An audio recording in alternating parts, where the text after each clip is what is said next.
while I was going through the accelerator, so the other thing that's really, really cool is that you really break down the processes. What kind of person might not get the same value out of this experience? In this interview, you hear firsthand what it's like to be inside the MyDFIR SOC community. So if you've ever wondered what it's really like, this video is for you. Welcome to today's video. My name is Steven. Today I have Nigel with us, who is a member of the MyDFIR SOC community. And in today's video, it's all about him sharing his experience with us. If you can introduce yourself, maybe share what your background is and what got you interested in cybersecurity. Awesome. I'm Nigel, and I'm an educator by trade.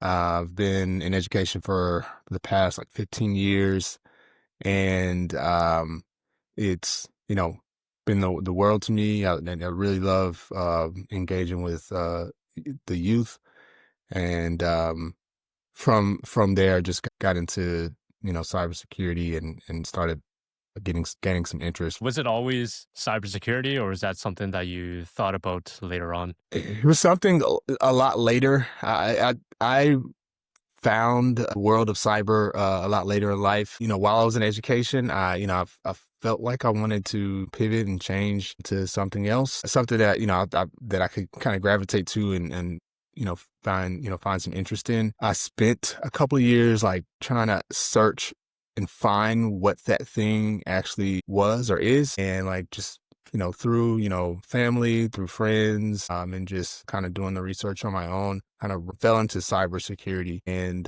from there, I just kind of like a deep dive, found you early on making your YouTube videos. And honestly, you were the first person I've seen that like actually gave not just like theoretical information on the topic, but like gave some like really hands-on experiences and things I could take away. And I just been following you ever since, and kind of have inspired me from there. And now I'm here in the MyDFIR community. Yeah, that's awesome. When you were doing the transition or trying to gain some knowledge within this field, was there anything that you were struggling with before you joined the community? The short answer is yeah. The thing that I really struggled with and trying to navigate it is that cybersecurity is such a broad field, and it's so much stuff out there. Information is changing day by day. It's really, really hard to like kind of stay focused and be on a track to getting to your ultimate goal. And for me, that was pretty much my struggle of like,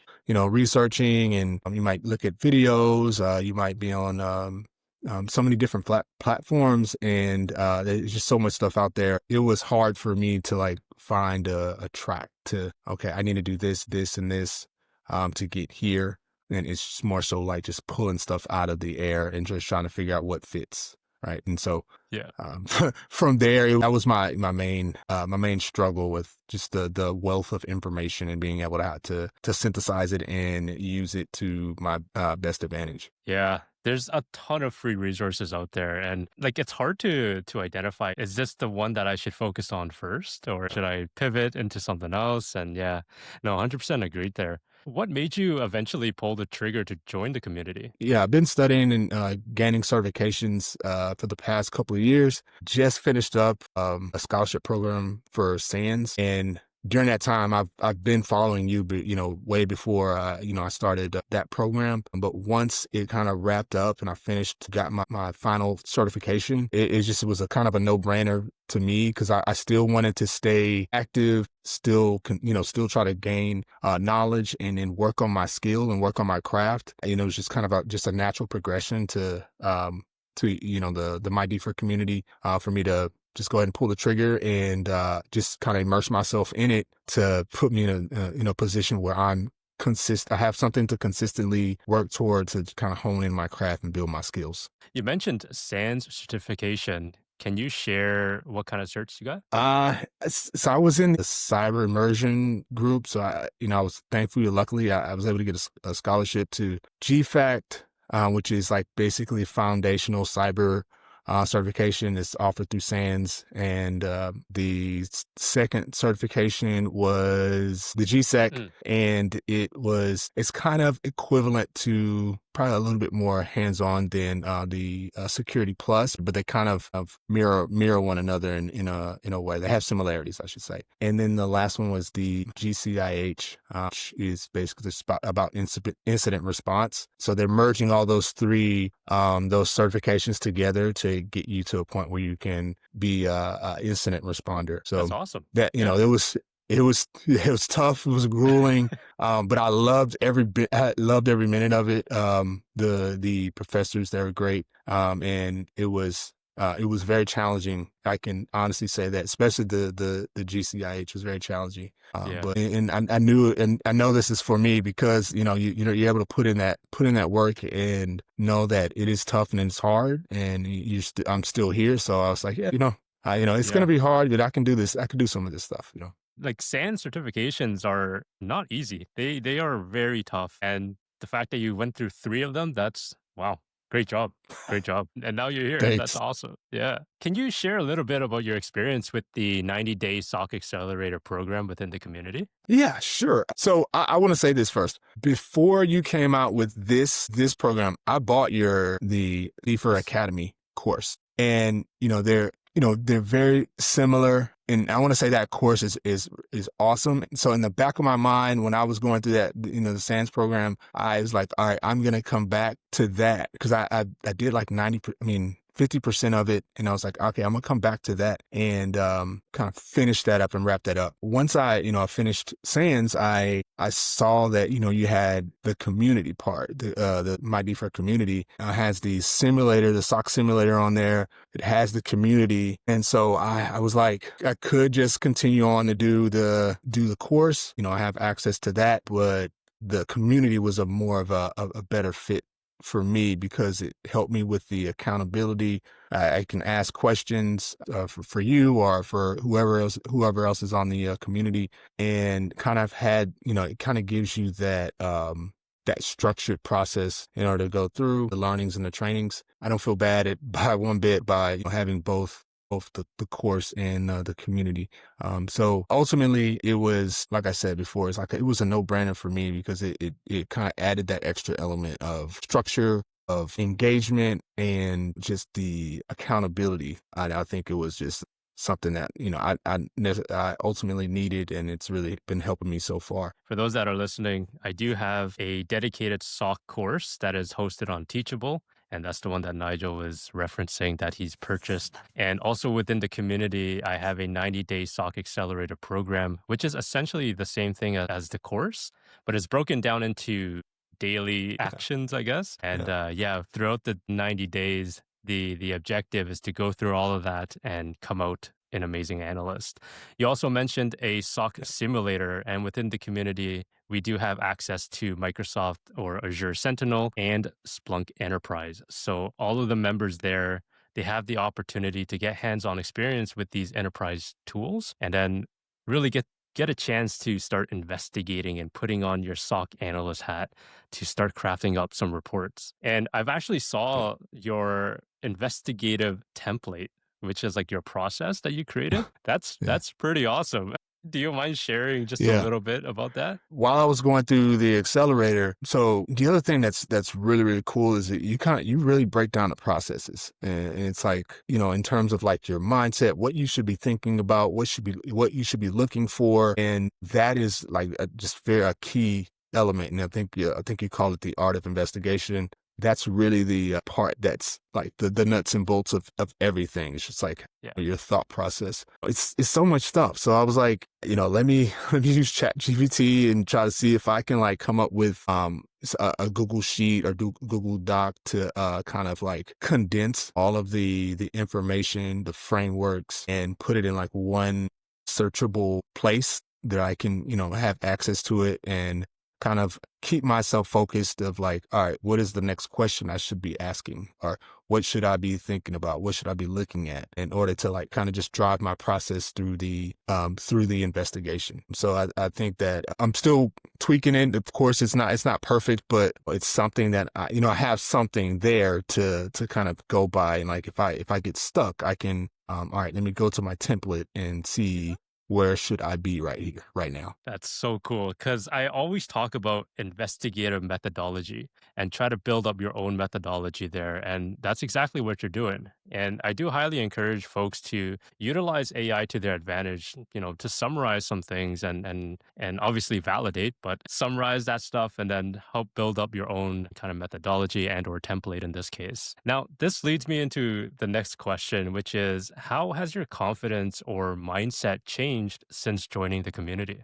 My mindset and confidence has changed. A lot of the stuff is starting to click, and I'm starting to understand what my objective is and what I'm doing, and then also being able to talk to people that are doing the same things that you're doing, and like kind of creating that that dialogue has like boosted my confidence up tremendously. I mean, I have a long way to go in terms of like really understanding what I'm doing. But at the end of the day, it's one of those things that when, you have a community of people that are going, traveling in the same direction, going through the same things, having that community there, gives you strength, gives you that confidence that you can understand the processes and really be successful in the long run. It's just you have someone to bounce ideas off of, someone to kind of challenge you, ask you questions. Someone might in the community might ask you something that you might not even thought of, and that's the thing that you get. If I'm doing this on my own, like I would never have anyone like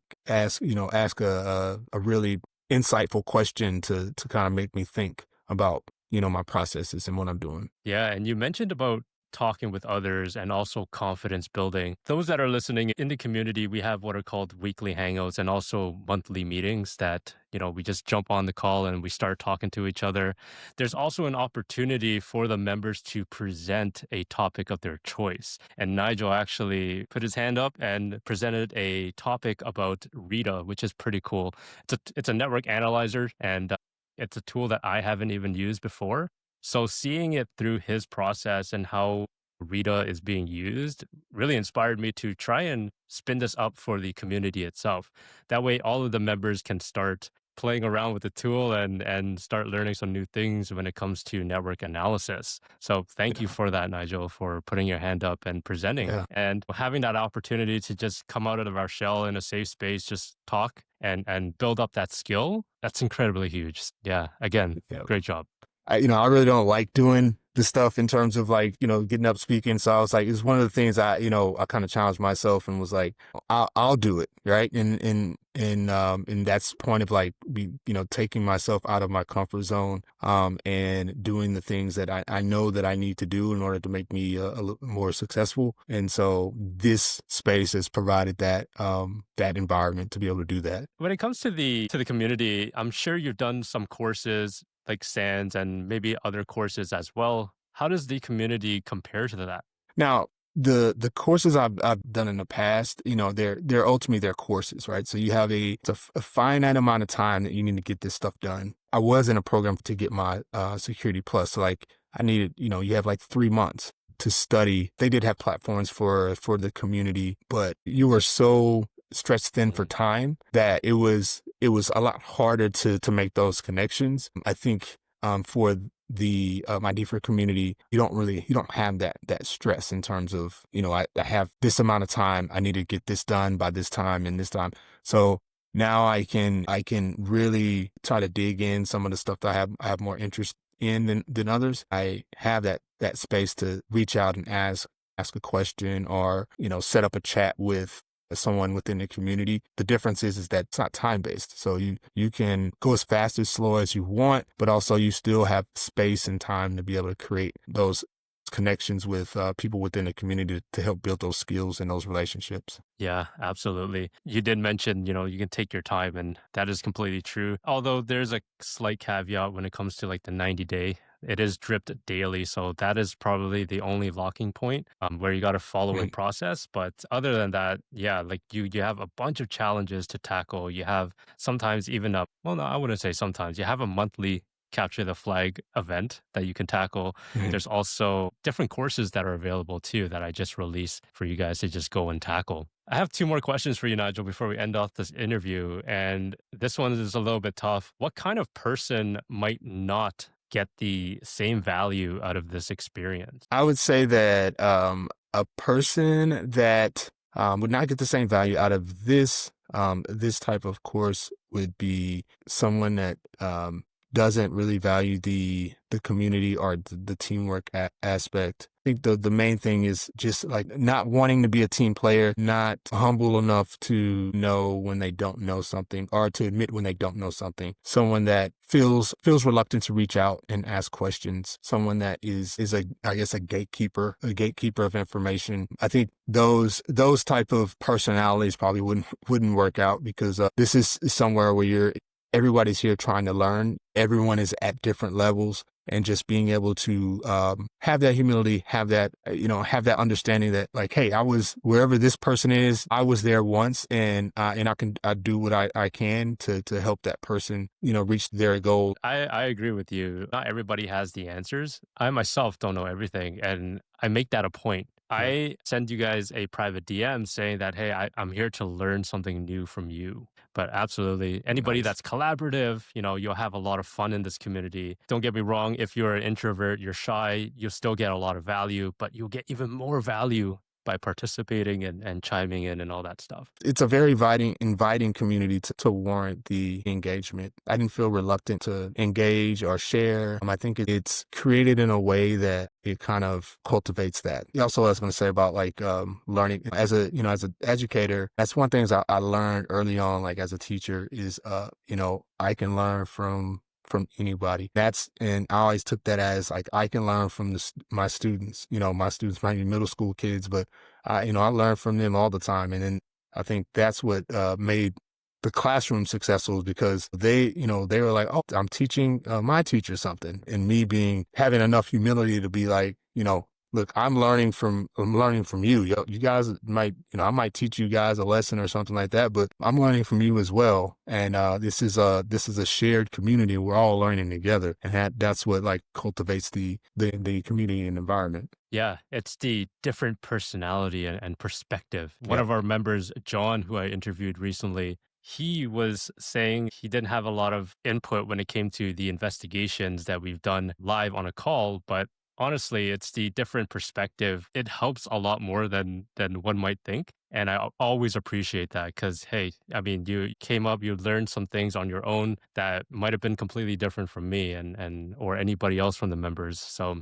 making sure that you share that, it's key. Final question for you is, in your honest opinion, would you recommend this community? 100% yes. I definitely would. I've been telling some of my close friends that are into cybersecurity and into the tech field about this course and how amazing it is.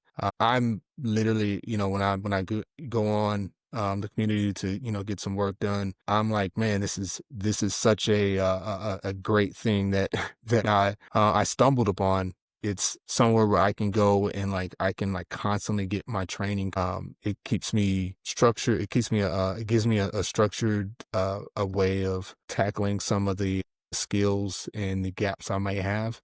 So I think that if you are serious about becoming a SOC analyst, this is the way to go because of the skills and the knowledge that you can gain from here to help you in your journey is it's golden. Well, thank you so much, Nigel, for joining. I highly appreciate you for being on this interview, and thank you again.